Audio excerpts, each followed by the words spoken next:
Welcome to ANDOR. It's the podcast where every week we'll analyze and scrutinize the Star Wars series ANDOR 7 minutes at a time. I'm Rustine Hunterdoost. I'm Alex Lawrence. We have friends everywhere, and today... I thought I would mix it up! You did a great job mixing it up. We have Ghost Alex in the house today. And we have friends everywhere, and today we're joined by our friend...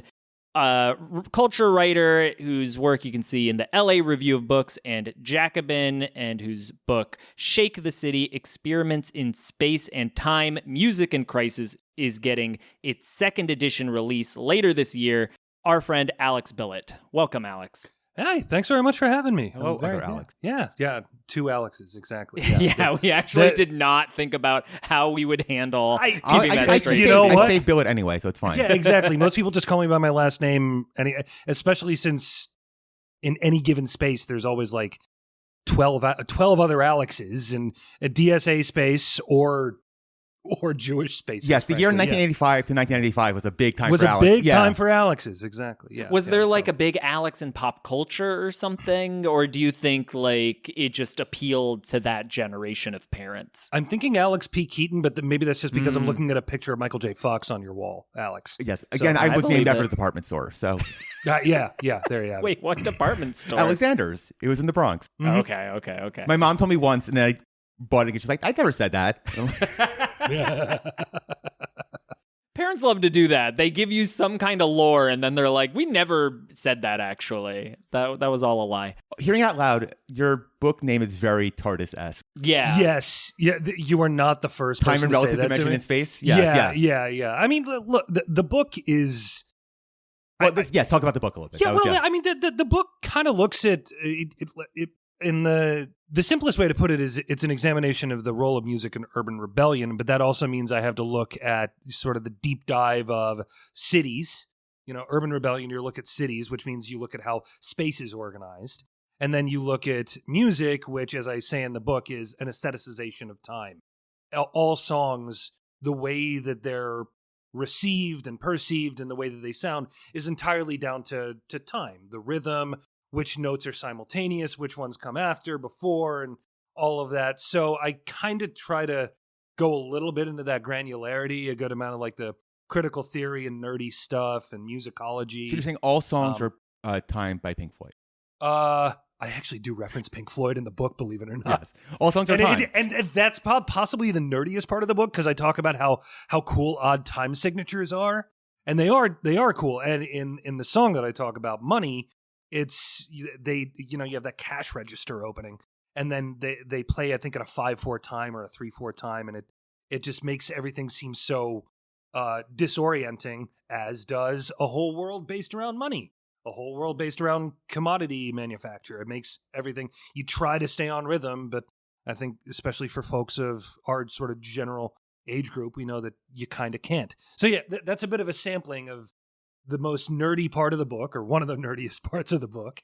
And yeah, the theory and ideas that I obsess over when I'm able to, you know. Well, speaking of nerdy bullshit, what's your history with Star Wars, and how did you come to find the show ANDOR? Wait, what the fuck is Star Wars?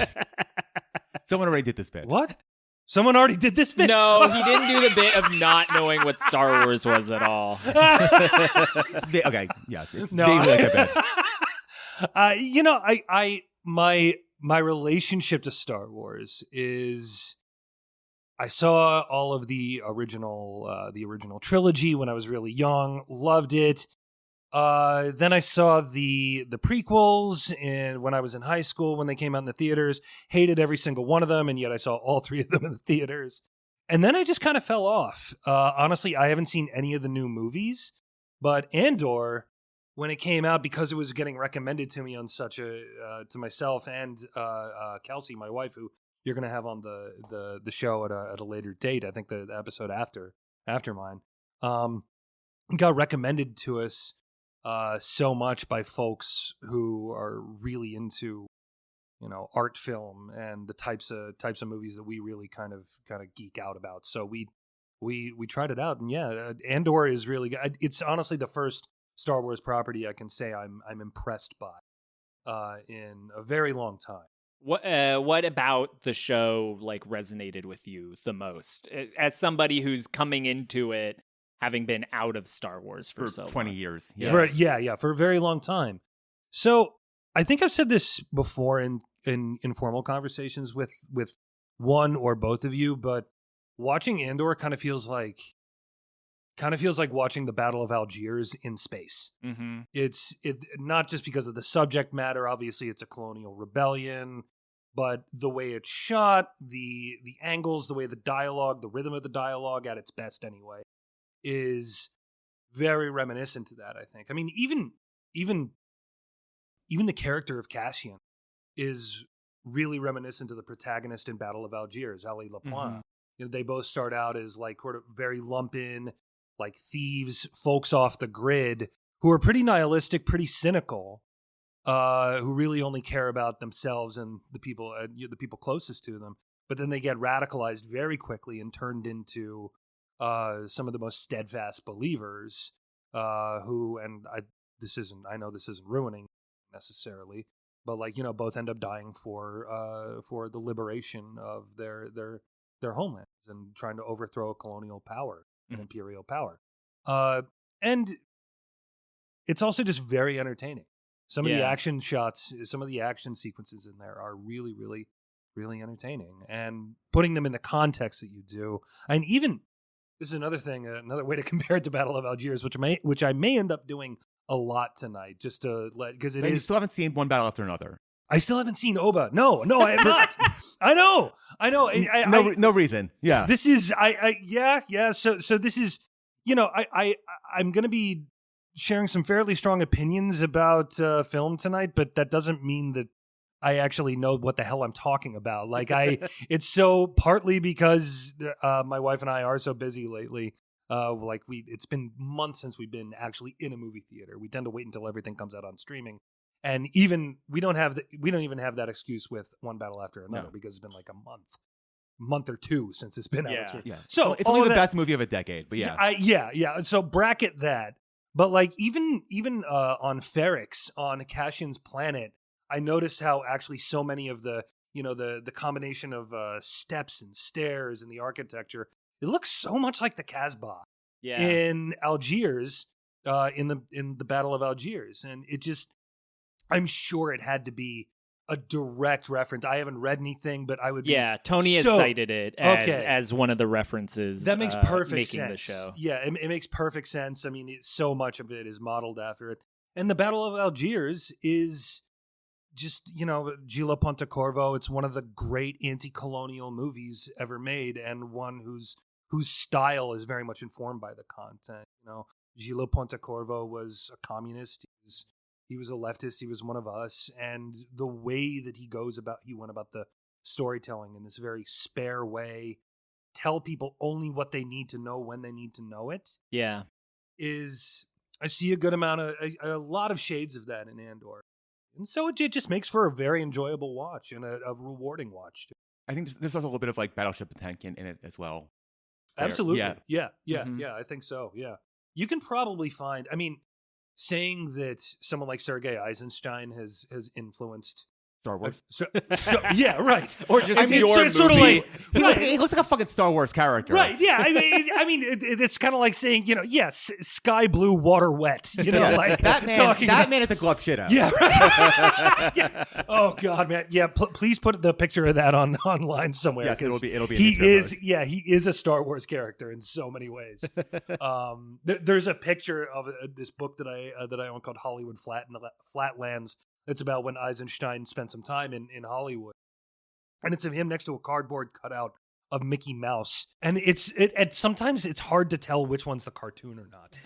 Because he's so just like, the old version, older him looks exactly like Peter Boyle in Young Frankenstein. Let's see this one. Oh, absolutely. I would think that is Peter Boyle. Good Lord. Wow.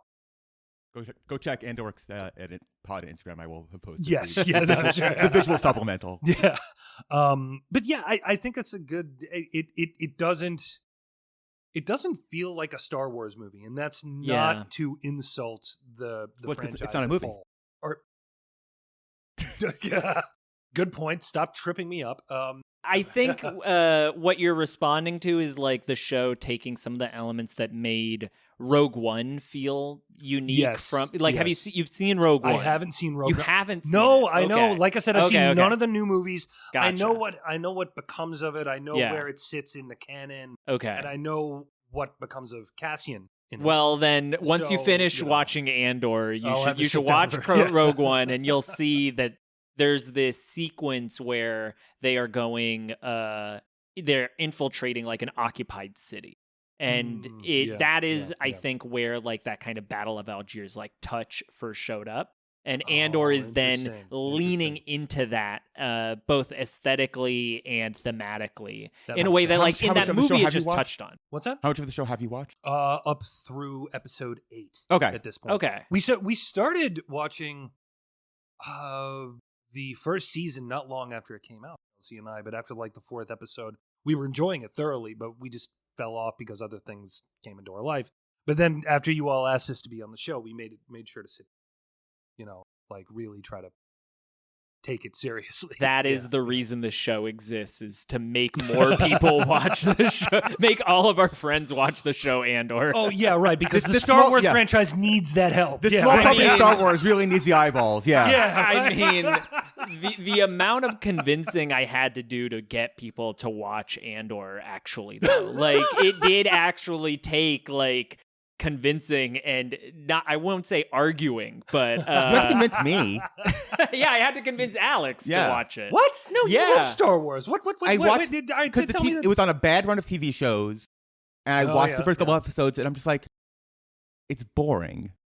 And then he doesn't like the first 3 episodes. I was bought in after the first 5 minutes. Like that whole intro sequence got me, but other people were is very compelling. That first sort of showdown when they try to arrest Cassian on Ferrix, I loved that. The use of the abandoned rocket car, or whatever the heck you call those things.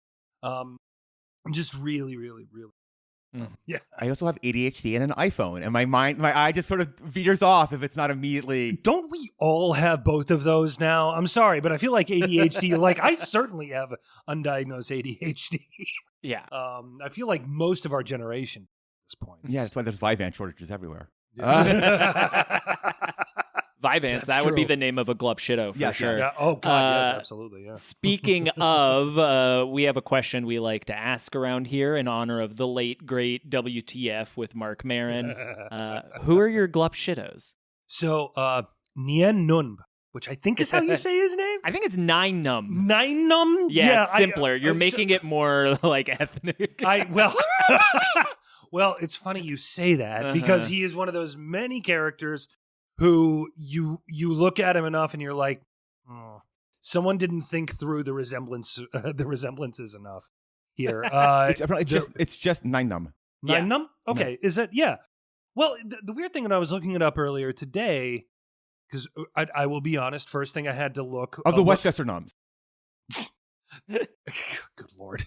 The first thing I had to look up today was name of Lando's co-pilot. Yeah. And I'm like, who is his name? But I remember just this guy who was really nervous and yelling in a language I don't understand too, Lando, which, of course, like in all Star Wars, Lando somehow understands all of it. He nervously laughs at some point during the Battle of Endor, and just like, and I don't know why he's stuck in my mind. Him and Salacious B. Crumb, who, of course, for 5-year-old me, particularly being such a big Jim Henson fan, I was just like, this guy, but I knew several people had already chosen him. But Nine Num, I had to look him up, but that he just stuck in my mind. This guy with like, his weird, cheeks that sort of flap down over each other. Yeah, he's got a bit of like almost like a fish face or something like that. Yeah, he's kind of a catfish. Like, yeah. He's like Lando's Chewie in a way. Exactly. And I think that kind of captures your imagination that like he's there. And you mentioned his dialogue, and there's actually a funny story that Nine Num was voiced by Kipsang Rotich, a Kenyan student who spoke the Kikuyu language dialect of Kenya's it's a real majority language. tribe. He's literally just speaking Kenyan. Yeah. So when the movie premiered in Kenya, people were just like, wait. What? Why is this guy the only one who doesn't have subtitles? Wait, so does that language now exist in the Star Wars universe? Yeah, it does. It must be. Yeah. It's a tribal language in Kenya, and it's just one of many kind of weird, maybe ethnically insensitive parts of some of this. It's like, because all Americans are going to be watching this. Oh, listen how funny that alien language is, and then someone somewhere else in the world's like, no, that's what I grew up speaking here, bro. you need to, have some respect. According to Ben Burt, Rotich spoke in his native language called Haya, and some of Num's phrases are exact translations of what he's saying in that language. So, and then other times he's just, I think, scatting, random words to make it sound right. Okay, so it's not a one-to-one. It's not all one-to-one, but enough of it is that if you're a speaker of that language, you get caught up on it. Yeah, I'm sure. Very funny. Well, you can see Nine Numb when you ride the Rise of the Resistance ride at Galaxy's Edge. So you have a reason to go to Disneyland now to see your beloved Glupshido. I have been on that ride, actually. Oh, yeah? Yeah. Okay. I've only been to Disneyland once since moving to LA, but it was, we had a friend who worked for Disney at the time, and so we were able to kind of bump the line up to the Rise of the Resistance. It's a cool ride, I gotta say. Yeah. If this is the future of rides, then I'm totally here for it. The last time I was also at Disney was because I had a friend who got free tickets. It might have been the same friend for actually. free. Yes, I think it was. Right. Yes. Yeah. Once you get in for free, you kind of can never pay again. That's what that ruins Yeah. It ruins you that you just have to pay get in for free. $250 just to get in. Oh, God. Yeah. We have a kid coming, and said friend has moved to another state. How dare he? Yeah. So now the good thing is it's going to be a few years until we have to face up to taking out a second mortgage on the house so that we can take him to Disneyland. What you should do is convince your kid that Santa Claus is real, but Disneyland is fake. And Disneyland isn't real. They just tell the kids that to give them something to behave for until he gets to kindergarten, and he's going to come home and call me a liar to my face. That's gonna be one confused Jewish kid. Oh God, yes, exactly. That's fair. Look, I'm trying to save you some money here. No. It's a good idea, but the holes in it are going to sneak up on me. Or say it's fake like Santa. Fake like Santa? In the same way. But Hanukkah Harry, he's real. Absolutely. The elf on the shelf is a snitch, but the mensch on a bench, he's just the guy eating bagels in your neighborhood. Shall we? Yeah.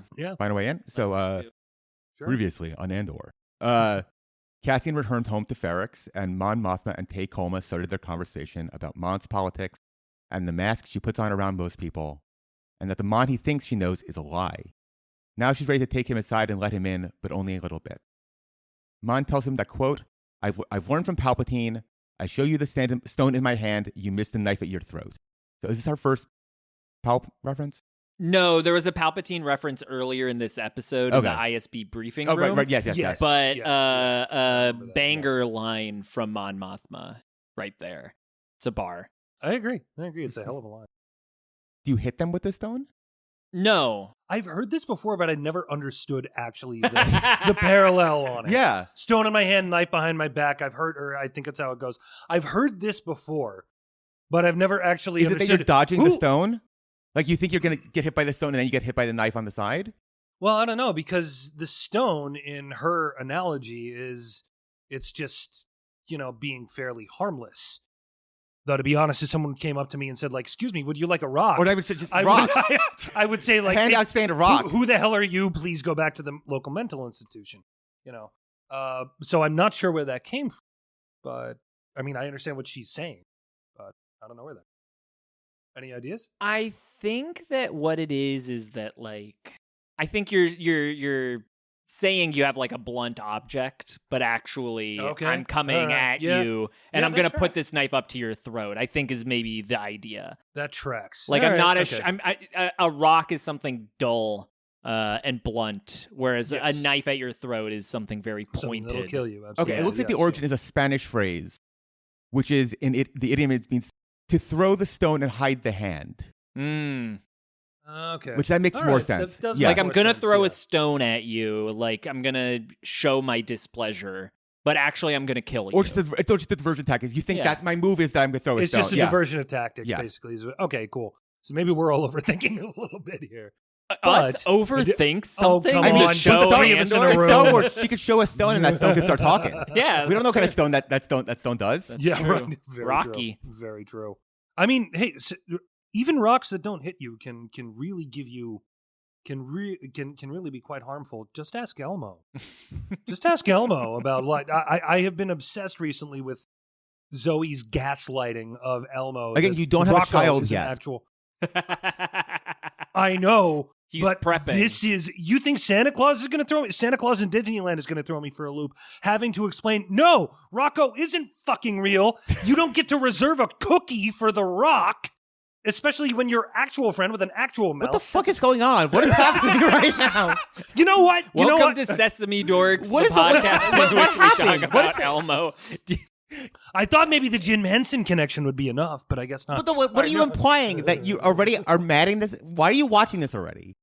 The algorithm has me figured out, and it has given me a very weird mirror. He's an Elmo guy. I am seeing some very... Look, I'm entirely certain that my kid is going to love Elmo.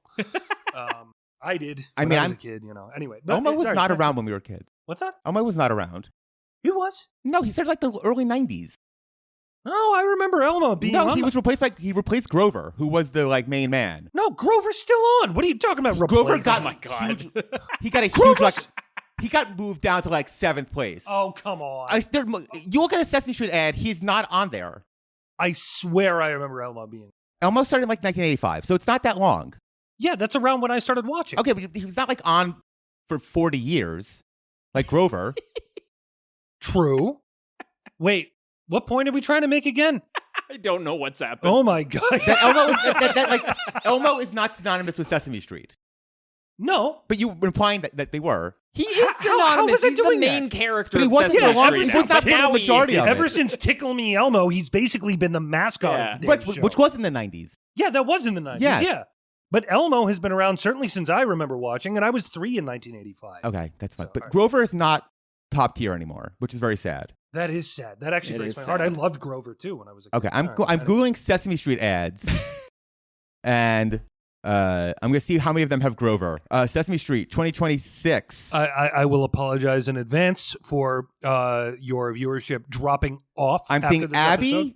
Cookie Monster, Elmo. Is the teal one Zoe? Zoe is the one with the pet rock, Rocco. No, but she hasn't been around. No, who's the one? Then who's the pink one?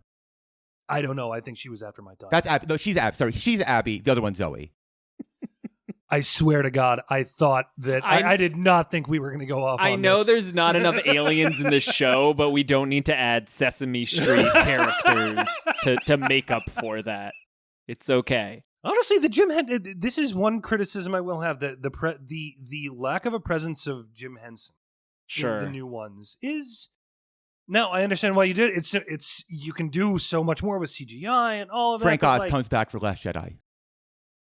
Does he? With a puppet. Puppet Yoda. See, Yoda's back. That I respect. And it looks incredible. It looks actually good. That I respect. All right. Can we get back into Absolutely. Andor now? All right. Apologies for the long footnote. Alex is closing 500 tabs of Sesame Street. You're showing them. Yeah. Sure. Yeah, Frank Oz. When I first heard Yoda speaking, again, I was like 5 years old. I'm like, Mom, that's Grover. That's Grover's voice. I remember this very distinctly. It's Miss Piggy. Oh, yeah. Yeah, it's Frank Oz. Like half the voices. Half the Muppet voices. Magical puppeteer that does all of the voices. Right. Anyway, so back to where were we? So Stone. Tay was leading Mon to the couch. Tay asks where this is all going. She looks around to see if anybody could be listening, and she tells him that, quote, The Grand Vizier has infiltrated my separatist coalition meetings. Mm-hmm. My driver is an ISB plant, and the reports of my secret and reports on my secret humanitarian programs. At this point, Tay looks at the crowd of people, I think assuming he's going to see a spy, which is really funny. Yeah. I mean, The acting that Ben Miles does with his face in this yeah. is so subtle and perfect. Mm-hmm. Given that he's like, am I being punked?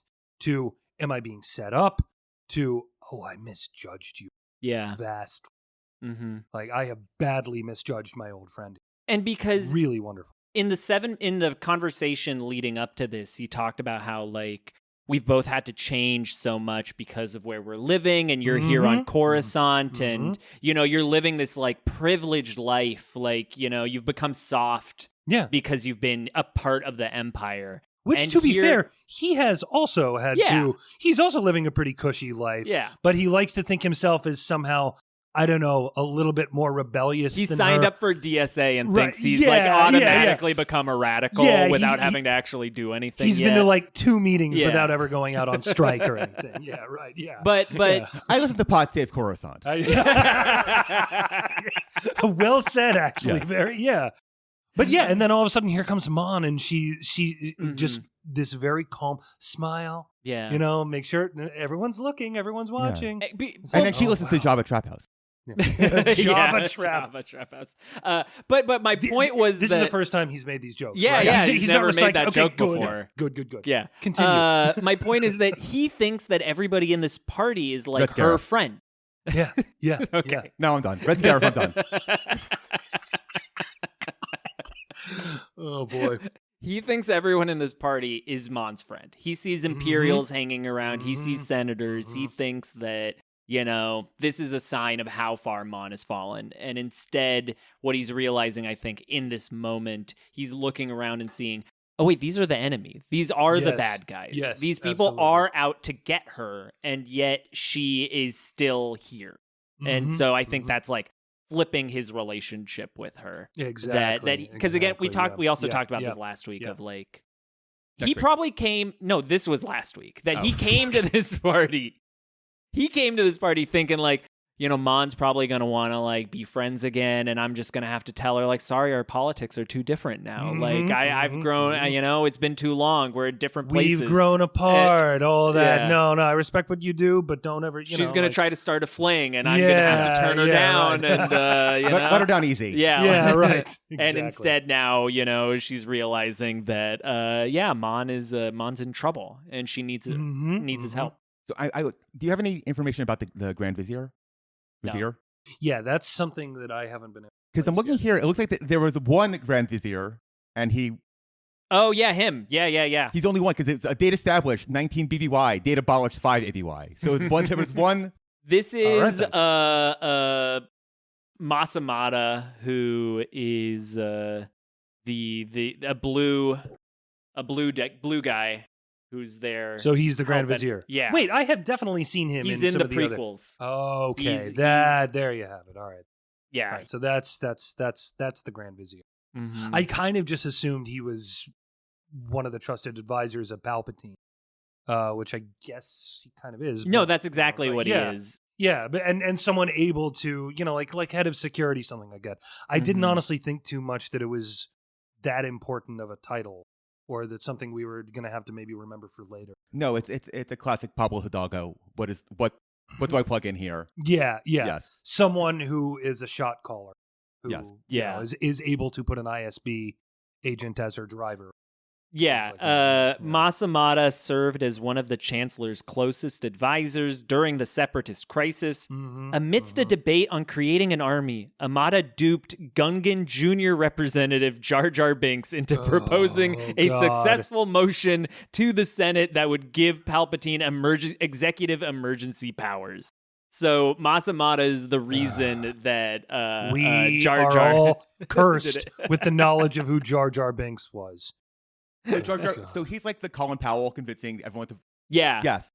But without any of the regret afterwards. I will need to share with the two of you, actually, one of my favorite comic strips from that was around for nowhere near as long as it needed to be, but the Boondocks. Oh yeah. Yeah. And there are a couple strips where basically it ends up that Jar Jar Binks joins the Black Panthers. It's one of the funniest things I've ever read. I love those. Those are great. Yeah. It's just at the end, like, join us next week, brothers and sisters, when we talk about the forced redistribution of George Lucas's wealth and the joys of socialism. I shall henceforth be known as Jabari Binko.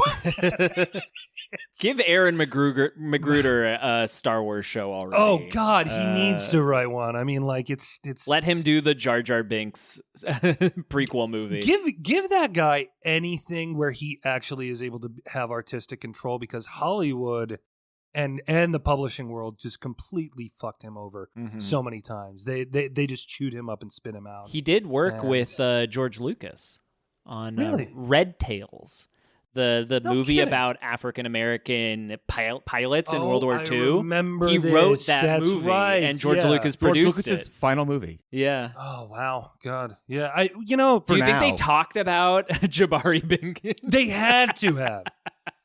I mean, like Lucas is, for whatever criticisms we can have on it, like he's self-aware enough that I would think he had a good conversation with Magruder about that. But I don't know. Famously not self-aware, I think.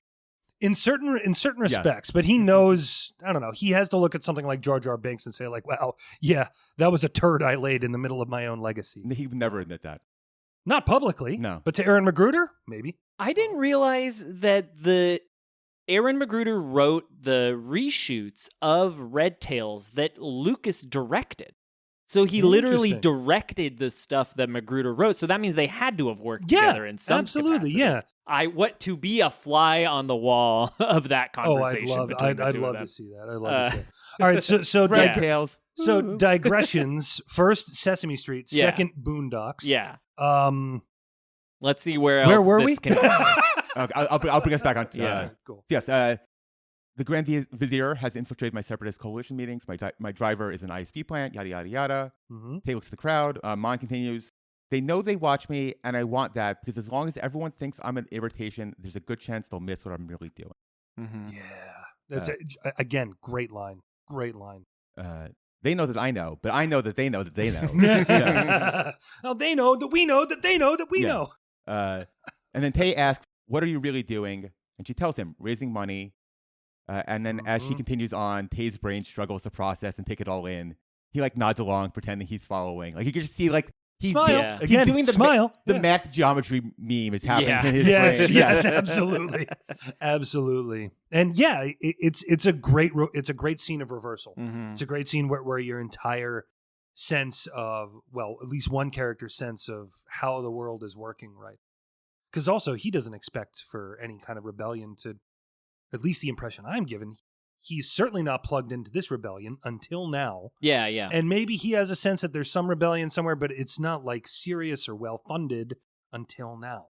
And again, his whole sense of not just his friendship, his old friendship with Mon, but his sense of, literally how the galaxy works has been completely turned upside down. Yeah, it's like I love it. it's sitting down with Nancy Pelosi and her being like, "So Maoism." The whole time. Yeah. See, that's the thing. All right, I was listening to the episode with Brendan earlier, and where you're talking about how Tony Gilroy sees Mon Mothma as Nancy Pelosi. I think In terms of what she wants everyone else to Yes, think. yes. Okay, all right, yeah. That's like the front that she's kind of putting on. Yeah, Of like a that makes stalwart sense. member of the legislative body. Yeah. Who's very committed to the rules and the order of things. That makes sense, but when I first heard it today, I thought it was just like, oh my God, Tony Gilroy has major liberal brain rot. that's a different thing. Yeah, it's a Yeah, different that's a it's a different different story. I'm sure he conversation. does in some ways, but the idea that Pelosi would be like funneling funds to the IRA basically, it's just like she is one of the most like spineless opportunistic people ever. So I thought that's a weird parallel to see even through the haze of liberalism. I don't Star know. Wars is a fantasy more than it is futuristic science For fiction. sure. Yes. so- Yeah. I'm just imagining somebody getting like a message on their like transponder being like in Arabic, it's like, "It's Mon. I need help. Send 5 credits or we all die. Yeah, right.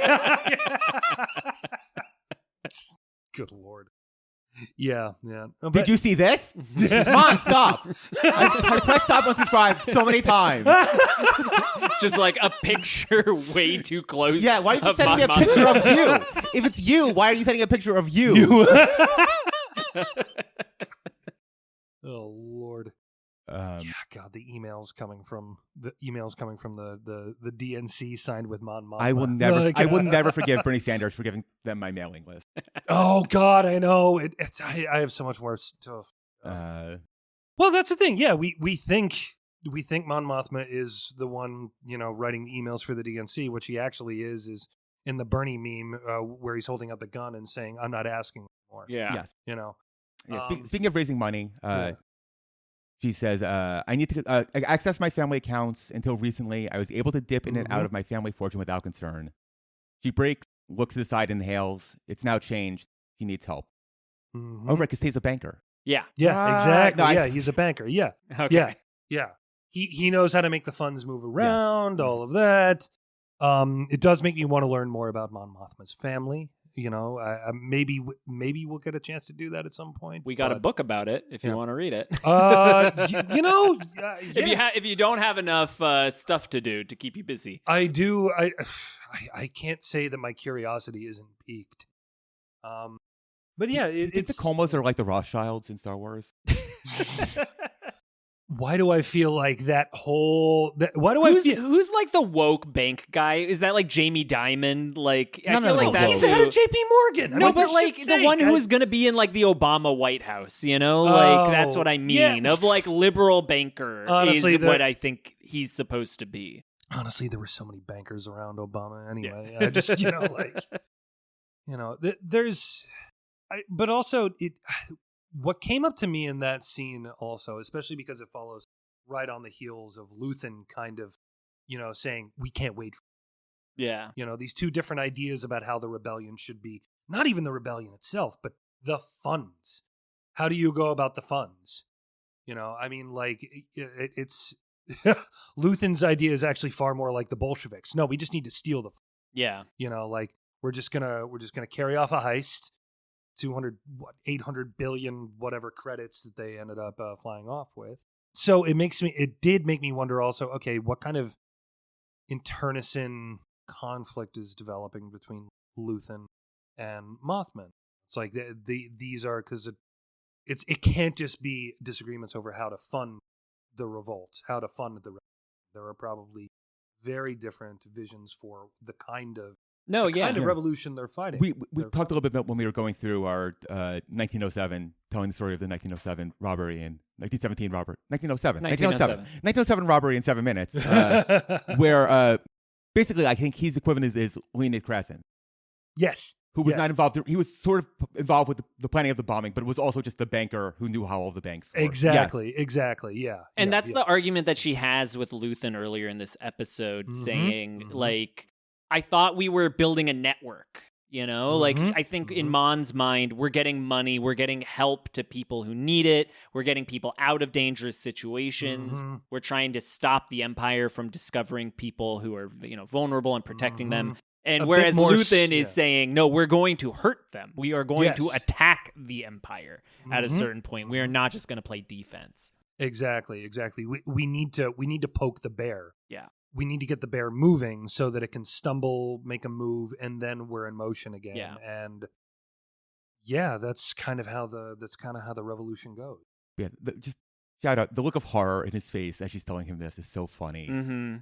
It goes from like bemusement to like shitting his pants. You're talking about Tay's face? Yes. Yeah. It's really, really brilliant facial acting on Ben Miles' part. He's just sitting there like trying so hard to not give. Trying so hard to not, give anything away, but also his whole world has just flipped upside down. So keeping a straight face. And Mon is able to still play the part of like a good party host while she's doing this, and he's not able to play that same, do that same level of acting. Exactly. He's looking for like Coruscant John Quinones to be like, is this a trap? Like He's looking what for would you Space do? Ashton What would you do? Kutcher to come running out. Well, and literally the last thing before that conversation gets broken off, the last thing she says, my husband is coming over here. He's not to be trusted. Yeah. What? The father of your child. I mean, I think Now, granted, that might be the least surprising thing he heard. Granted, Yeah. well, yeah, in some respects, yes, but also like, holy crap, you've kept up this ruse even to your own clueless, gormless husband and shithead of a child. Mhm. You have kept this from them. Granted, neither of those family members seem all that observant. No. But still, it takes some skill. It takes a lot of fortitude to keep that. Yeah, but so then Tay asks again, raising money for what? And she tells him, I'm forming a Chandrilan charitable outreach program. I'll ask you to be chairman. And then he keeps looking on, trying to figure out the angle. And it will involve visits here to Coruscant. It will appear to be another of my benevolent and useless irritations. They look back towards the crowd, and then Mon begins to whisper to him, she's explored the alternatives, and you're my best shot. He reminds her he still hasn't answered his question, which is, what are you really doing? He goes, and I won't. You're better off not knowing. Or perhaps you'd find my politics a bit strong for your taste. She has had some fun with she has some fun. The only way I could describe that is when Spike Lee did the, like, not my cup of tea at the Oscars. Yeah. Like, she just wanted to be like, not my cup of tea. Not tea or taste. Yeah, and finally Tay gives a little smile, realizing the irony of what happened. Yeah, he's been schooled. He thought he could out left Mon Mothma. He thought he was going to get to take the high road on her. Precisely. And instead, she outmaneuvered him. But also, it's still a win for him because now he's been clued in. He's been plugged in. He's part of it. But he's scared. So who wouldn't? Yeah. Who wouldn't be? Especially something. I mean, yes, of course, it's incredibly dangerous to be it's the most dangerous to be the one holding the gun in the revolution. But if they find him, it'll be his whole family that gets disappeared, not just him. That's the impression I get. I can't wait to hear your thoughts on where this storyline goes in season 2. Just I'm curious something too. to look forward to as you watch the show. I mean, like, I do know a little bit about the trajectory of how Mon's character develops, what becomes of her later, and I guess maybe shouldn't go too much into that. I know what becomes of Luthen. I don't know what becomes of Tay. Yeah, so you'll find out. I'm very curious, and we're not going to tell you. Yeah. That's fine. I kind of want to be surprised. We won't talk about Darth Coma at all. There's something about those scenes in Coruscant which, for the first few episodes, honestly, don't really keep my attention too much until this scene. Because, when you're talking about a colonial rebellion, who gives a shit what happens in the metropole? Who gives a shit what happens in, like, the big, the heart of the empire? But it affects the people in the empire too, even if it's just folks like Mon Mothma who remember what it was like before the Republic became an empire. And so it's that notion that fascism corrupts all involved in it. Even the people who are trying to, like, steer the ship away from it, quote unquote, like Mon Mothma wants the world to think she is.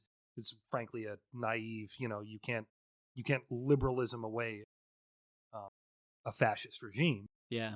But it does that moral corruption is much part of it. And so it becomes like, this is one of the things I've been thinking about throughout watching the whole thing is what a lot of anti-colonialist, anti-fascist theorists like Frantz Fanon or Aimé Césaire, what they say about how Nazism was basically just colonialism done to Europeans.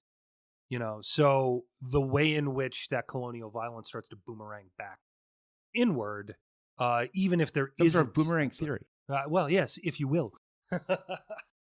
And so if you're going to tell a good story like this, you need to have that be part of it. It's sort of, again, I'll probably be using Battle of Algiers as a good reference point throughout this whole conversation, but if people watch that, the way in which the colonel who's sent down to stamp out the rebellion, he's very likable, Colonel Mathieu. And he was played by a member of I wish I can remember the actor's name, but I'm pretty sure he was a member or fellow traveler of the Communist Party. And, he plays him as very charming, very likable, very relaxed. So you get that, but, he's being paid to do awful things. As a result of which, the FLN, the Liberation Front in Algeria, have to do horrible things. And so all of these, like the continuum of violence is kind of something that I keep looking in Andor. Jean Martin. Jean Martin. There you yes, yeah. So and it's something I keep looking at and looking for because he originated Lucky and Waiting for Godot. Yes, yeah, he was in Waiting for Godot. He did. I think he was in a production of No Exit by Sartre too. That makes sense. So yeah, those concerns those are the things I'm kind of looking for. Someone who loves art film, and on top of that, when you can inject the politics, the radical politics into a good art film in a way that doesn't feel overly didactic or didactic but just uninteresting, like a Godard. Yeah. Or any number of French New Wave, British New Wave left-wing directors would do. And again, I think it's really to the credit of the writing of Andor that you see some of that also, some of that consideration of like, oh no, the rot is everywhere. It's not just something that people in the capital are able to just sort of, I'm sure most of the people who do administer it just sort of turn away. But if you have any kind of foresight, any kind of humanistic part of your conscience, you're going to notice it, and it's going to reach you too, even in the heart of the Empire. Yeah, it's a pebble in your shoe that you can't stop noticing. That's going to keep pretty much. Yeah. And I think that's what I've started to come around to with the Mon Mothma plot line on this, because I knew it was being shown to us for a reason, but yeah, like I said, those first few episodes, I was kind of like, this is the slowest part of this. It's the least interesting part of this. When's it going to end? Honestly, this scene is when it becomes really, really compelling for me. Yeah. Go back to the scene. Mon points out that Perrin's coming over and that he knows nothing and is still not to be trusted. And Mon has one final demand for Tay. Smile. Mm-hmm. Smile, sweetie. You look so happy. Nice when you smile. Not you. I know. That's a visual joke. That doesn't really work on. Yeah. Perrin makes his way to the pair. He asks if the two are reminiscing about their old school days and reminds them they have a reunion coming up. Mm-hmm. I think he thinks they're gonna fuck, and that's fine with him. Yeah. Oh, yeah. Them fucking is fine. Yeah. That's the other, again, the sort of moral degeneracy of the whole, look, poly couples, nothing wrong with that, nothing wrong with anyone who does that, but like also there's this sense of just like, moral shallowness among these people in Coruscant, and that's there deliberately. It's also like Mon can't get mad at me now for when I'm cheating because she has her guy. Precisely. Yes. Yeah. Earlier in the party, we saw Perrin talking to a nice lady all throughout. Nice lady. Yeah, they're both going around finding the hottest people in the party to talk to. 100%. Which is the cover that Mon is using here to get 100%. What she wants. Yeah. Go find her old flame from high school. I'm originally from Washington, D.C., and my dad worked on Capitol Hill for a while. You saw this shit all over the place. It is generally how the Empire actually works. Again, it's just sort of like, if you're gonna fuck over a whole country, why wouldn't you fuck over your family, your loved ones too? If you can rationalize why would you care about hurting them? You can rationalize anything at that point, you know? You can rationalize even watching DC not sucking. Rationalize that watching DC does not suck, but it sucks. Yeah. So it certainly sucks now. Yes. It is. The most recent time I was back there was Christmas of 2024 when Kelsey and I went. It's better than Northern Virginia. I'll say that. Northern Virginia is a hellhole. Northern Virginia is that's the real awful. DC. Yes, exactly. Yeah. All the people who make the Beltway run live on that other side of the Beltway. There's good normal people who live in the actual city.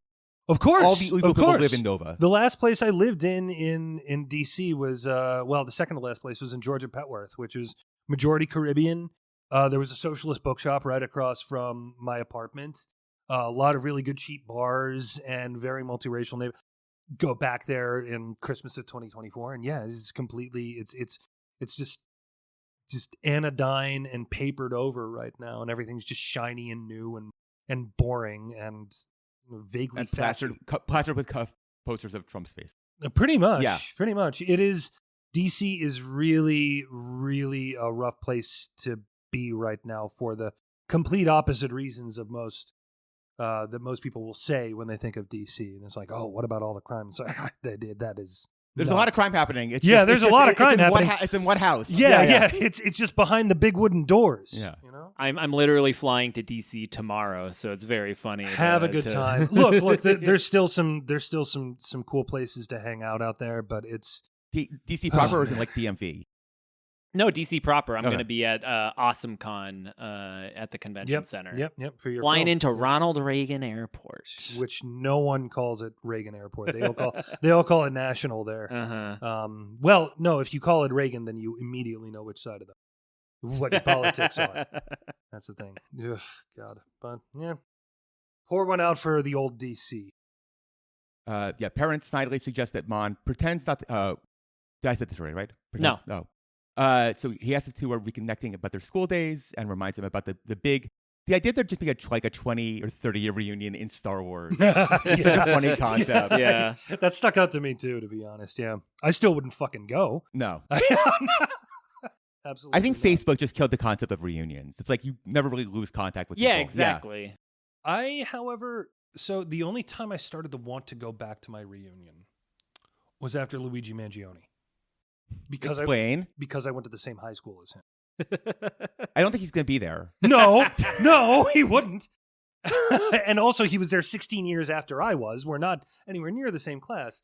But In multiple ways. But I kind of just want to see how's everyone holding up after all that, because it wasn't that really. Not to get too micro on like DMV schools, but I have a friend who went to Friend.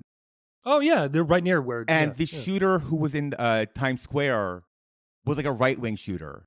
Yeah. And the joke is always that like the left-wing school made the right-wing shooter and the right-wing school made the left-wing shooter. It's kind of ridiculous. It's kind of track. Yeah, because Friends was like all pacifist. Like kids would get detention. I think it's Quaker, right? Yeah, it's Quaker. Yeah. Kids would get detention for like making a gun with their hand in the hallway. At least when I was around Baltimore at that point.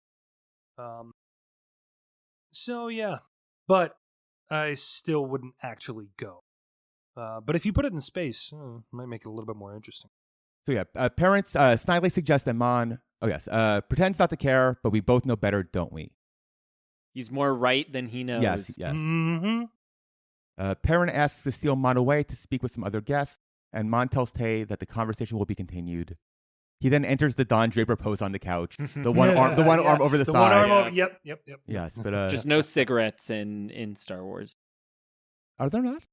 There's vapes. Yeah, there's vapes, but not That cigarettes. implies- Hookah type Yeah, stuff. At yeah, least yeah. is in the first, the original trilogy. They haven't showed it. There's people who rolling cigarettes in. There's no paper. Alex, There is paper. Flimsiplast, I don't know if it's flammable. I don't know if you can smoke Flimsiplast. I feel But like you can smoke anything if you try. Yeah. Wait, hold on. I feel like I have seen someone definitely on like smoking one of those like roughneck type cigars on Aldani. I feel like in some of the Aldanis. Smoking. Refer to the recreational inhaling of a substance. Smokers could use several pre-produced such as pipes or shishas. Is this on Wikipedia? Yes, I'm looking at cigarettes. Star Wars cigarettes. I think we'll get like branded cigarettes. No, it's always like a hookah or like a glass pipe. I've like, definitely seen hookah, but all right. it's never a cigarette because I think like he a did cigarette cigar? was a cigar made from a small type of family cut tobacco leaves wrapped in a cylinder of thin paper for smoking. I only see it in Legends. I don't see it in canon.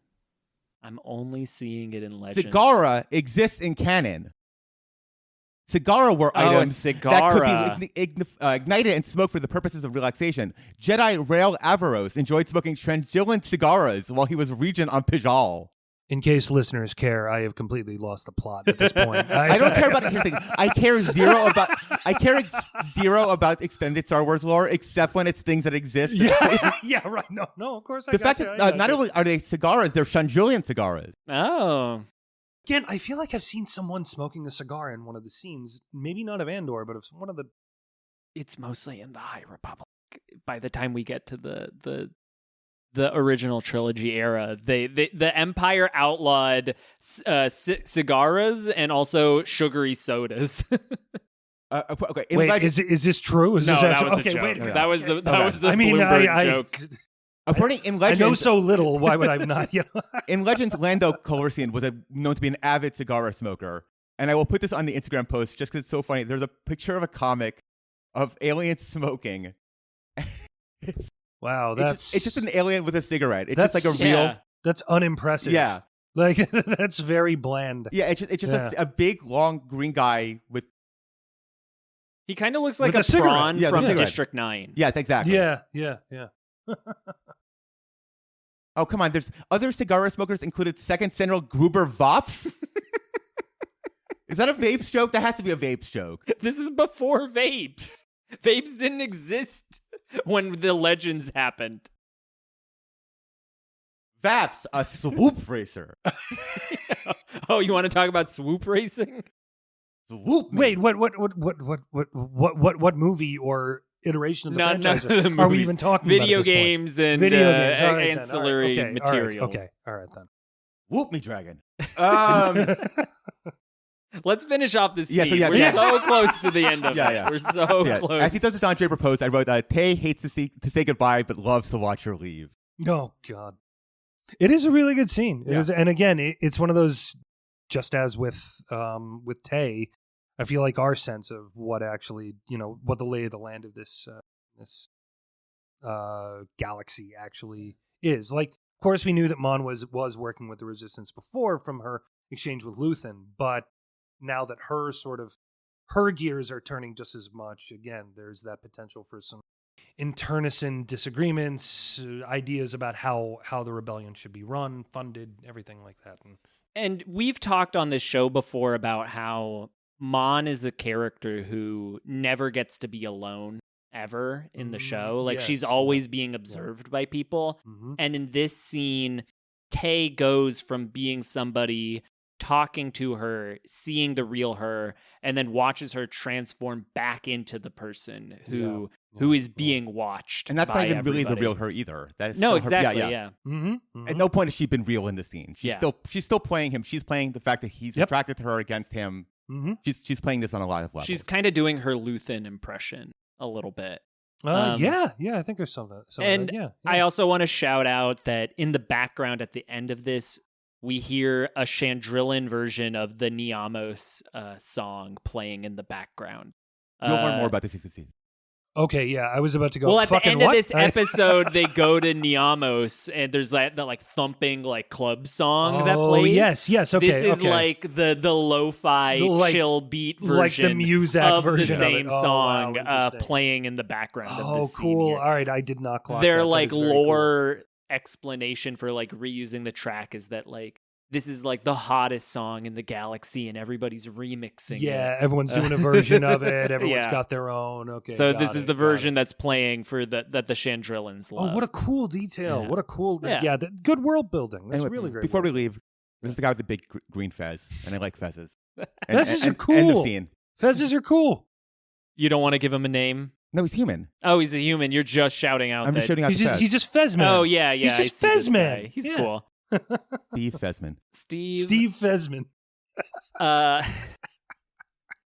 We then leave Coruscant and find Andor climbing over the wall into the Kaleen scrapyard, and he does a little shave and a haircut knock. Okay. Mhm.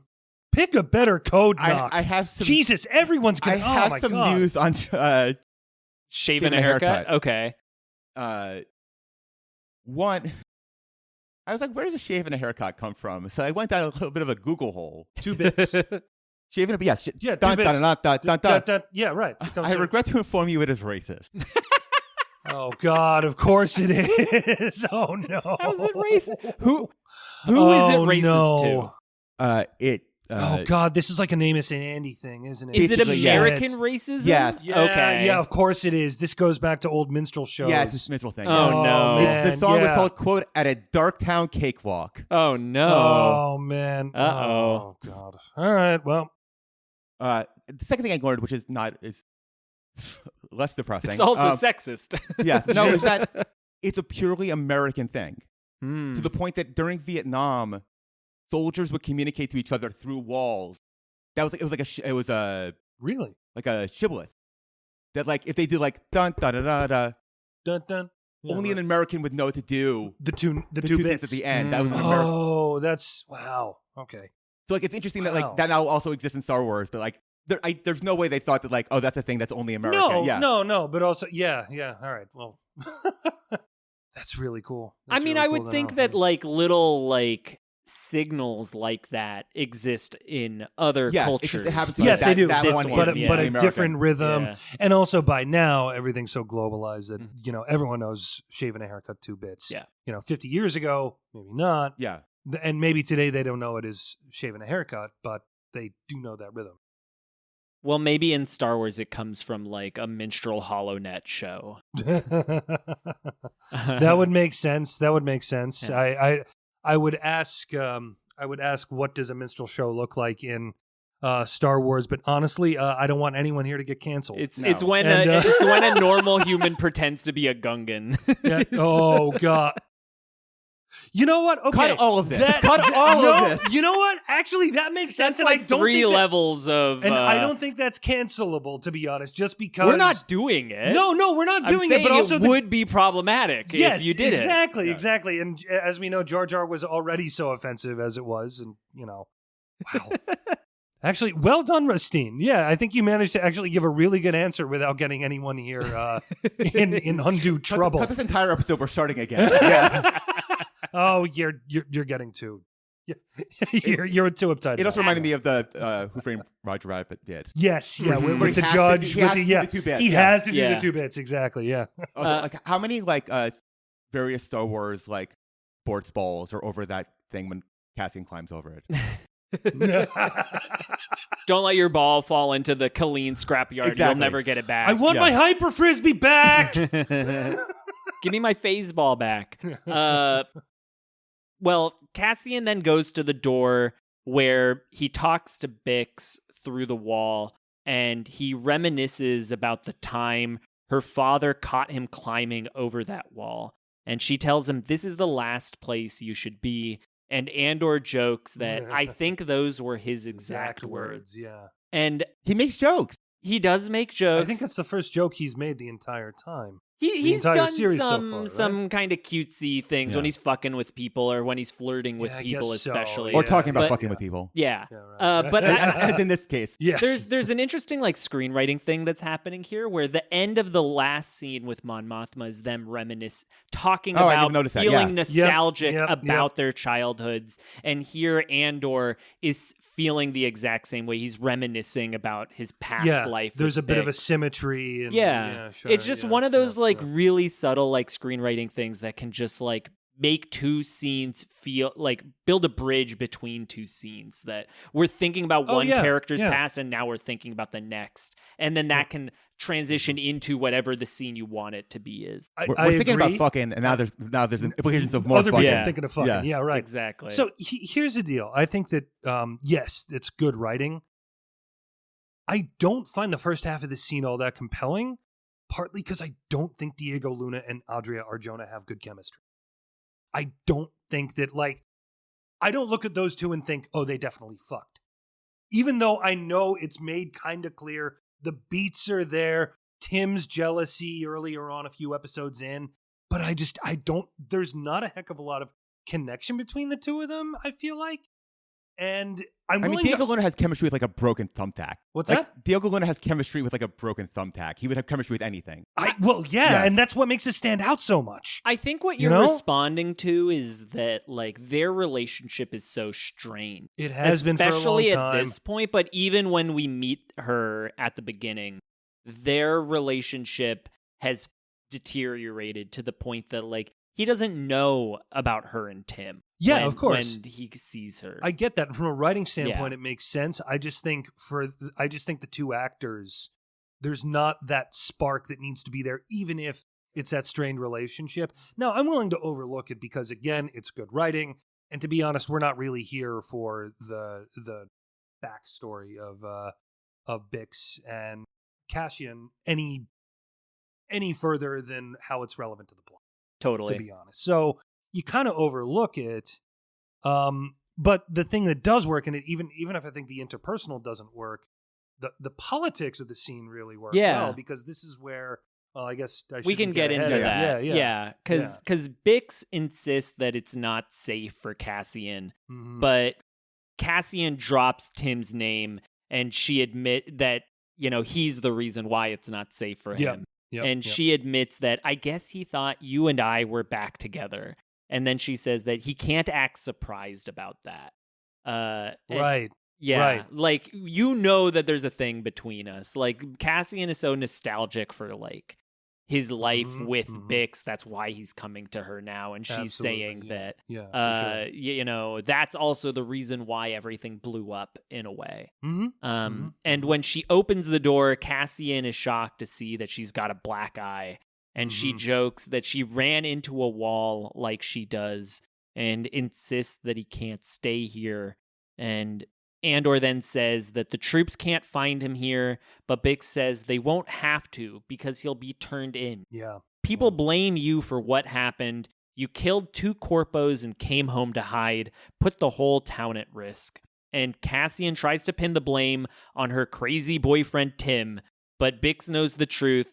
If this, if that, if you, if me, if Tim, you skim, you borrow, you lie, you disappear. He needs to get out of here. And Cassian says, he will. I'm doing it. You won't have to worry about me anymore.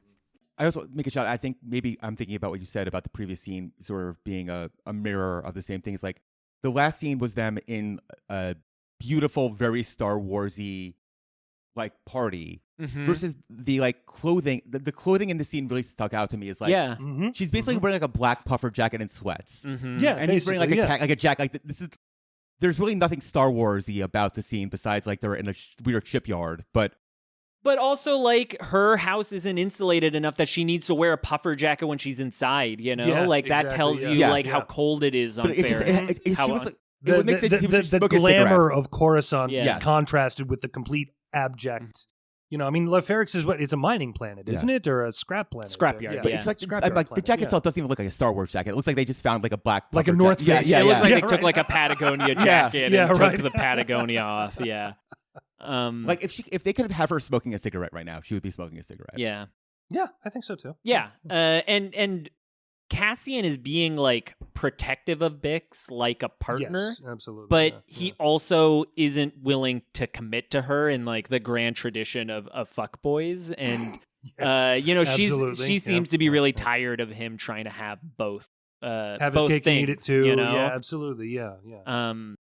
Trying to control her, but also trying to use her to like, get money when he needs it and stuff like that. 100%. And so, he says you won't have to worry about me anymore. He's going to go.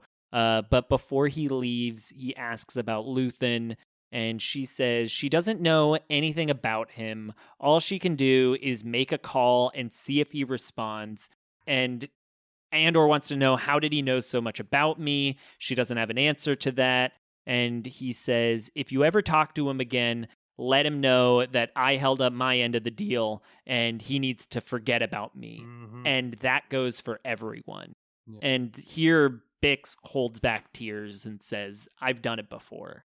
Like, it's this is like, to both of these characters, this is the end of their relationship now. Like, they are expecting to never, ever see each other again. To never see each other again, absolutely. And I think similar to the Tay, Kolma, and Mon Mothma scene, I imagine, like, Tay came there to basically do this version of indebted, with Mon Mothma. Saying, like, I can't talk to you anymore. You're too, indebted. He thinks he's Cassian. Yeah, he thinks he's Cassian for sure. You're right. Yes. I'm in too deep. Yes. Yeah. Even though he's a banker. Yeah. What I like about the scene, because like I said, even though I'm sort of left a little cold by the interpersonal stuff in this, the politics of it, or the way that the politics sort of are ambient in the background, really sticks out to me, because she says everyone blames you. This is a planet under occupation. Yeah.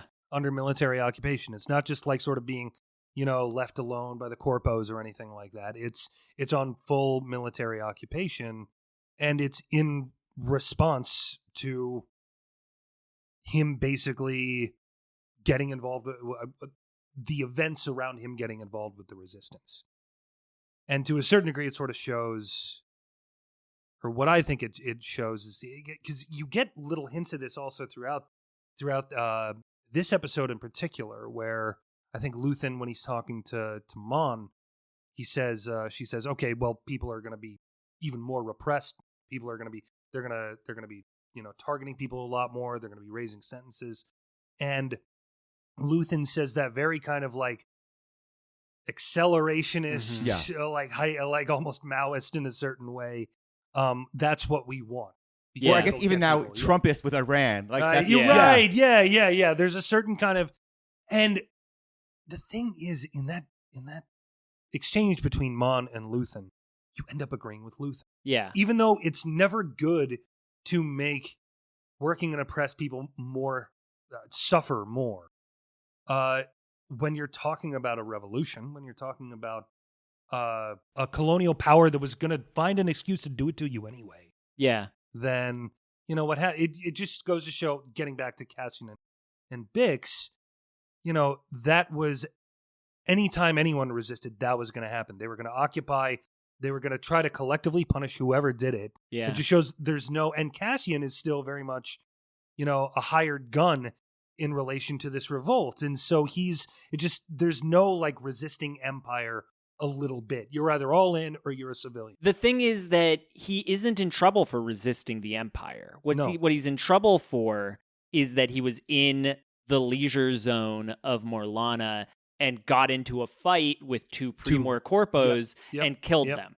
So even though we know, having seen the scene, that he wasn't there for leisure, he was there to try to find his sister. The people of Ferrix, this is a sign of like, this guy went out, he committed a crime, and then he came back here to hide amongst us, and now it's caused this blowback to us. Yeah, very true. And I think what that storyline is going to reveal for Andor is that he was doing nothing wrong by looking for his sister. And yet it caused all of this damage. Yeah. He's expending this energy trying to find her when, if it's going to just lead to people getting hurt anyways, why not fight back? He thinks he can hide, and like what he's going to learn is no matter what you do, you will end up pissing off the Empire one way or another. There's no way that the Empire can let you live a life with any kind of dignity or autonomy. Yeah. So you may as well just go all in. But this may be kind of splitting hairs a little bit, but is the military occupation isn't because he killed two corpos on Morlana. On Morlana. Yeah. It's because when they came to get him, he then blew them up too. Yeah, but they wouldn't have come to get him. They wouldn't have come. But nonetheless, like if they would have just if he would have escaped possibly without killing two other corpos, they wouldn't have sent a bunch of stormtroopers onto Ferrix. That's my sense. And but so my guess is like when you go to the ISB rooms and there's the 20 people or so there. Yes, you can presume that at any of their regions, a very similar story to this is constantly happening. That just like 100% shifts a little bit. Absolutely, could have been this story, but they're constantly sort of shifting a little bit. Like this happens to be the we're following that led to all these places. But these similar things happen all the time. It's just chance that this is the one that lights the flame that starts the yeah, absolutely. And then Andor leaves 12,000 credits for everyone who he owes money. And as he climbs over the wall, Bix tells him to be careful, and his last words to her are, "You too." And then he climbs over, heads back out into the street, and we hear the squawk of stormtrooper comms, and Andor hides, and as he hides in the shadows, all he can hear is the stomping of Imperial boots, which triggers a flashback of the last time these boots marched through Ferrix, when we see a young Cassian with his dad Clem as a regiment of stormtroopers passes through the Rix down Rix Road, and Clem tells Cassian that this is not our fight, Cass. They won't be here long. They're just going to raise their silly flag and fly away. But As the troopers march, somebody in the town shouts, "Long live the Republic, free Ferrix." And they toss rocks at the troopers. We were talking about rocks earlier. Clem, but then when they toss the rocks, Clem gets in the way, urging them to be calm. You're only making things worse. But at that point, an Imperial officer commands the regiment to a halt and has the troopers point their weapons at the protesters, with Clem trapped in the middle. And Cassian can do nothing but make eye contact with his dad as the unthinkable happens here. This is of the scenes you had me watch. This was my favorite part. Yeah. This is kind of why we want you on this one. All right, right on. Cool. That was the plan. Yeah. I mean, it just shows. I mean, we already know this is why why Cassian, for example, chooses the codename Clem when he's with it's an homage to his dad. But it's not just that it's an homage to his dad. It's there. This is one of those moments, once again referencing the Battle of Algiers, where that very specific moment of these very specific moments when what you are as, just in this case, just a thief. But however you self-define yourself doesn't matter. Yeah, well, yeah. How you define yourself doesn't matter. Or what I was going to say is how what you were becomes what you were going to be. Sure. In relation to radicalization. His whole world was his two parents who basically rescued him from Kalani, and then one of them dies, and in a brutal fashion, as we see later. I don't think I'm giving too much away by saying, he died. That where this flashback goes, and it's not like it radicalizes Cassian right away. This is a flashback, and he's still not really a full true blue member of the resistance yet, but it still sticks with him. It sticks with him. He certainly hates the Empire. He probably hated the Empire before.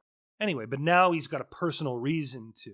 One of those moments where, again, I think with this and the scene before in the junkyard, in the scrapyard, this is the sort of, well, and even actually the scene between Mon and Tay, the sort of interaction between how the personal becomes political, how the interpersonal subjectivity starts to give way to a more political subject, a much more radical, self-actualized subject who wants to step into the breach and say, I'm tired of having shit done to me.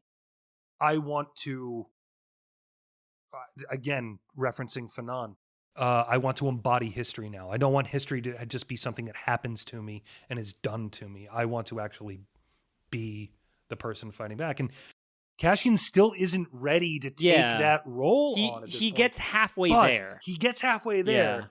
And the role that the flashback plays, again, especially after the conversation with Bix, because it's basically everything he loves or has loved now in threat, now under threat. Go back. I want to just point out, I don't think I even clocked this the first time I watched the show, of the cinematography of having, when you see Cassian directly, it's Diego Luna. When it's from the back, it's the younger actor. Yeah.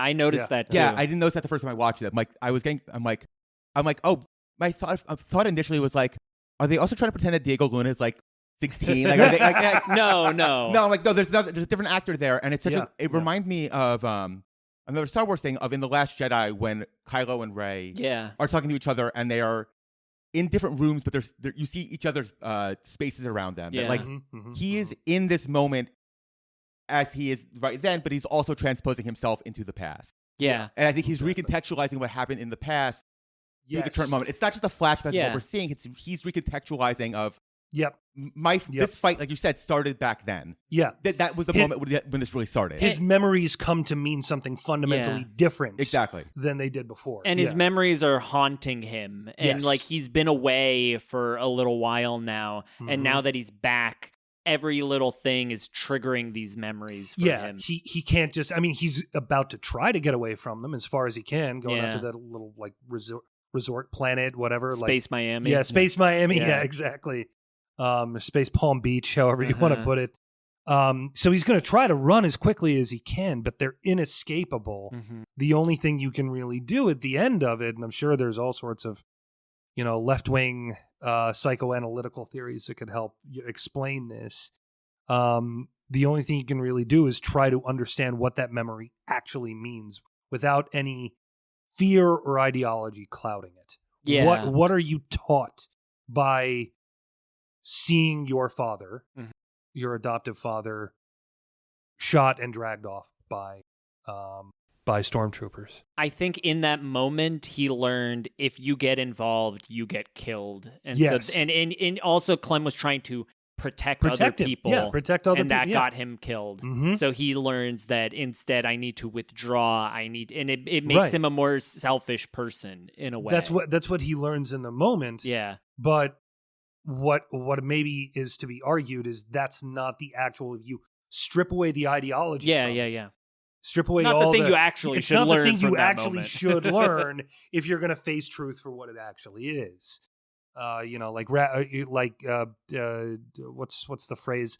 Radicals are only as radical as reality itself. Mm-hmm. And when we're actually able to look at the meaning of why things happen, then you have no choice except to become a radical, to become a socialist, or you go insane and you're trying to put out the entire universe if there's some secret right, code. Yeah. Right. Or you just simply pile on the ideology a lot more. You just simply, it becomes more and more of an act, more and more of just a dodge, or constantly trying to escape yourself. Or Richard Kind in A Serious Man. You're trying to write the mentaculus that explains. Right. Yeah. Right. Yeah.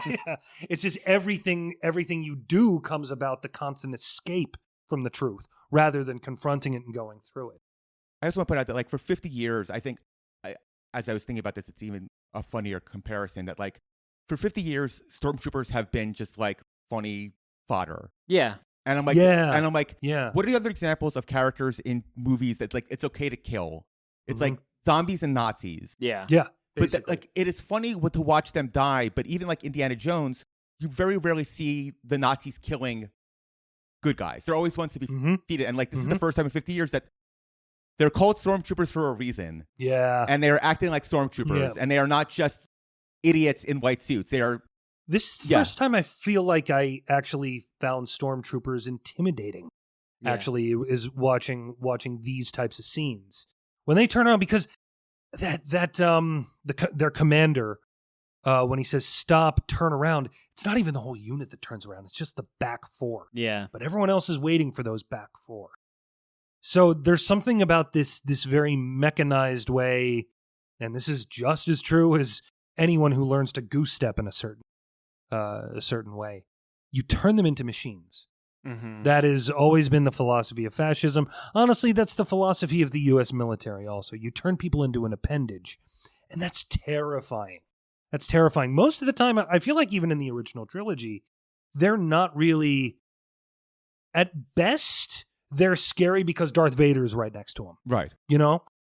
But most of the time, they're not really particularly intimidating. I don't know. If I can Star Wars nerd for a second. So technically, these are clone troopers who are here on Ferrix. And at this point, the Order 66 mind control chip in all of their brains has turned on and literally turned them like into they all machines, like into meat machines. Yeah, before during the Clone Wars, they actually had personalities, and then at a certain point, Palpatine hits the be evil button, and they all turn evil. So that's a bit of what's happening here, that they are like mechanized in a way that the stormtroopers that we see in the future are not. I went and double checked that. You can tell based on the helmets is how you can tell which one they are. They're clone trooper helmets, not stormtrooper. That's ideology. But it still counts. I was just adding the lore context. That's what I can contribute to in this some ways, I think it sharpens the point in some ways. Remove your personality, act as one body. Yes. Yes. Yeah. Exactly. Oh my God. That's good to hear. Yeah. So we come back to Cassian as the troopers walk past him, but the memory of the day his father died lingers with him, and they'll linger with us as well because that's the end. But could we? Yeah, sure. One last thing, which is that like this is like there's something so visually to me. I talked about this a lot our first couple of episodes about like something so evocative about Ferrix is it's not like hot planet or cold planet. Sure. It's just a place. Like we've seen it during the day. It's in winter. Like there's winter. Like there's seasons. It's such a rare thing to imagine in a Star Wars universe. It's just like there's a place where just things happen like normal. It's just a place. It's not like Tatooine where it's a result of like inclement weather. That's why it's like this. It's just a place. It's Pittsburgh. Like it's unremarkable. Yes. It is deliberately. I mean, there's even that scene the first time I think we meet Luthen when he's on that shuttle, and there's that like sort of the older guy. The older traveling salesman type kind of guy. And he's talking about like, oh, God, yeah, don't stay in the hotel. It's just, these are the types of gripes that everyone has about Toledo when you have to go to Toledo. Yeah. You know, it's just, it's utterly unremarkable. And yeah, it's a scrapyard planet. Like no one goes there for vacation, you know? And one other thing. Yeah. I'm developing a theory that Rustine has gone back in time and Tony Gilroy. Alex does a bit on the podcast where he names all of the aliens that are unnamed. How can we get him to not do it? And the answer that came was, what if we look like the most fucked up, weird looking alien dude in the most depressing scene in the show, where even Alex goes, you know what? I can't. Wait, which alien is this you're talking about? I've been looking at him. Yeah, draw it up. I've been looking at him. Do you see that little guy right there? Yeah, he looks like an angry toad. He's like a big cockroach. He's got like his little hands like yeah. I thought he had his arms folded. No, I think he's just like yeah. We do also see one of the guys we named at the end on the other side. He's sucked all joy out of naming this alien out of me. Like come on, you can do it. No, listeners who complained, you enjoyed. There's this. no way listeners complained about that. It's such a charming thing to do. We got some complaints about that for sure. You know what? Do it. Fuck it. No, fuck it. Name them. No, name him, Alex. You Come name on. him. You name him. Cockroach guy. Cockroach guy. Yeah, there you go. He's cockroach. Beautiful. What's that? Both how? No. KOK. Space. No hyphen. R-O with an umlaut over the O. Okay. C-S-H. Okay. And then just G-I. Beautiful. Thank you. Yeah. Cockroach guy. Cockroach Yi. There you go. Yeah. See, you punched it up. Yes. You improved it. You improved it. And the streak continues. You're welcome, Alex named another alien. He sure did. It was not me. Yeah. It was a different Alex that named the alien. Hey, why do you think I saw the opportunity here? You know? I told you listeners Alex would stop naming the aliens. I didn't say there couldn't be two Alexes. That's the loophole. You should have made your wish differently when you asked. We haven't got that many letters. I know. Yeah, I mean, seriously, who's emailing to complain about this? Not that many people. Not that many people. It was charming. just one. It was just one Reddit comment. I wasn't aware so many all. of your listeners hated fun. I just We love our listeners. We love our listeners, and I hope, and we love you, and we love you, Alex. Love both of you guys. Because we are now at the end of this of our 7 minutes here with Andor. So thank you for joining us. Do you have any final thoughts about the show that you'd like to leave us with? I would just. We're going to, it's been mentioned on the show before, and I know both of you know it just as well as I do, having a wife who works in the industry. And it says a lot that after 7 years of living in LA and me trying to break into the industry, I went, you know what? I'm tired of this. I'm going to go into academia, which is sort of like, as I've said before, jumping off the Titanic into the Twin Towers, just given everything. But I say that it's a bit of a digression, but like the industry's in a rough place right now. But and the golden age of TV, such as it was, is kind of like in the rear view. But we need more art like this. And I say this as someone who isn't that much of a Star Wars fan, but anything, a lot of folks on the left will say, like, if it's popular culture, then it's just propaganda. But it's not that simple. Like Stuart Hall talks about how popular culture, the meaning of it doesn't just stop as soon as it's made and distributed. It's continually remade the way people take it in and take those lessons into the world and reinterpret it in the way that, like it gets memed back through the way, back through people's memories. And if something and their sense of how the world works and how it should work. I would love to see more art like this made. I'm on the similar thing where, like, I think people overestimate how propagandic a work can be.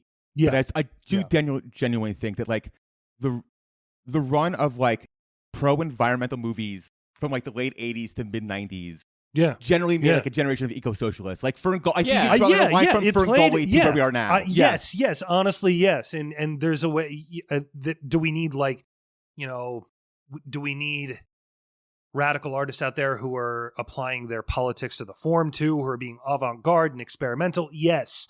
But that works in conjunction with, like, the big, quote, popular, quote, big P, big C popular culture. This all works together in the same ecosystem, and they feed off of each other also. But I think it's also something that, like, this is true of every single workplace out there. I think every workplace, there are opportunities with which you can implement your own ideology into it and advance it in some small way. You know, I think Hollywood and entertainment gets so much attention because it has such a broad influence across the world. But I think every job, every workplace is a political space that you can advance that, whether it's explicitly political or organized labor or whatever. Or just being the annoying politics guy. Or just being the annoying politics guy. Well, being if you are the person in your workplace who everybody comes to you at election time and says, who should I vote for? You're doing your job. They're saying you are doing your job. If you look around the office and you don't know who the annoying political guy is, it's you. It's you. If you're listening to this podcast, it's probably you because it's definitely us. Yes. All three of us. They call you Twofer because you were both the annoying Star Wars guy and the annoying politics guy. Yeah. Well, and again, to think about how all of these are part of an ecosystem, like ideas change. And I'm not saying that popular culture is the only place, the only resource and wellspring for radical ideas to come from. But think of it, you're working in an office, your boss sucks, you really need to organize. How do you organize office workers? But then one guy comes in having just watched Andor the next day and maybe has a bit of analysis in order to generalize the conversation. And I think that the more art there is like this out there, it's not all we need. It's very far from all we need. We need these ideas to matter in every place that they possibly can. But I do want there to be more art like this, taking risks. It's a little bit of a tangent, but it does remind me of a really good advice I saw someone say, which is that, like, if you're an organizer or you're trying to organize your workplace and you're trying to talk to your coworkers and they go, you ask them, like, what shows they watch, and they go, like, I think I found the show like CIA. Is it FBI CIA? A show that actually exists. Sounds familiar. That you can't react that way. You can't like if you're trying to organize somebody, you go home and you watch FBI CIA. That's how you talk to those people. You can't just be like, Andor's a much better show. you watch that show, so you talk to them tomorrow about FBI CIA. Absolutely, that is absolutely correct. There are, however, just going to be some properties where it's a lot more difficult to, especially propaganda shows. It's just a lot. I'm not saying there isn't a way to engage productively. Yeah. But you got a lot more work to do. You don't have that work to do with Andor. I just want to make sure. Is it CIA, FBI, or FBI, CIA? I don't know. I try to not pay attention to those. It's FBI, CIA. Yeah. Okay. All right, cool. Fine. FBI, CIA. Love it. Yeah. Because there's FBI Most Wanted, FBI International, Chicago PD, I guess is in the universe now. Sure. Mm-hmm. FBI Declassified, Chicago FBI Fire, True, Chicago and FBI Med. CIA. There's a whole ecosystem. Propaganda shows will never. I mean, look. FBI CIA, the story of the Dulles brothers. Anyway.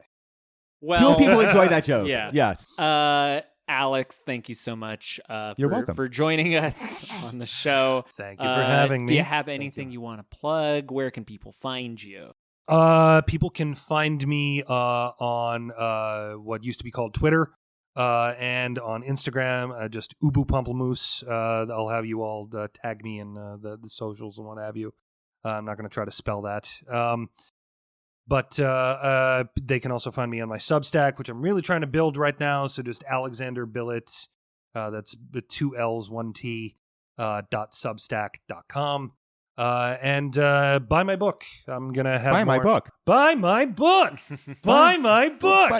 Buy my book. We went with no Simpsons the entire episode, but we ended with a critic. There you go. Exactly. I knew. Yeah. If you want a good starting place, I want to recommend, we had a Hollywood Labor event last year where we streamed, was it Day of the Dead? Dawn of the Dead. Dawn of the Dead, yes. And yeah. Alex did an incredible opening essay that is on his website, and I highly recommend reading it. Thank you. Yes. Thank you very much. I really enjoyed that, writing that and giving that little talk. And that night generally was a lot of fun. I'm trying to find what's the name of that essay?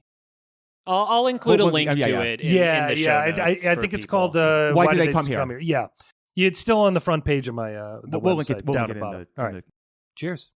Yeah. Well, thank you for joining us, and thank you for listening. Be sure to rate and review us on Apple Podcasts to help us with the algorithm. You can follow Andorix on social media at AndorixPod, and we would really love to get some questions from you guys about the show that we could go a little bit more in depth on. So send those in at andorixpod@gmail.com. And we will see you next week for part 5 of season 1, episode 7 announcement. Later, dorks. Bye, dorks.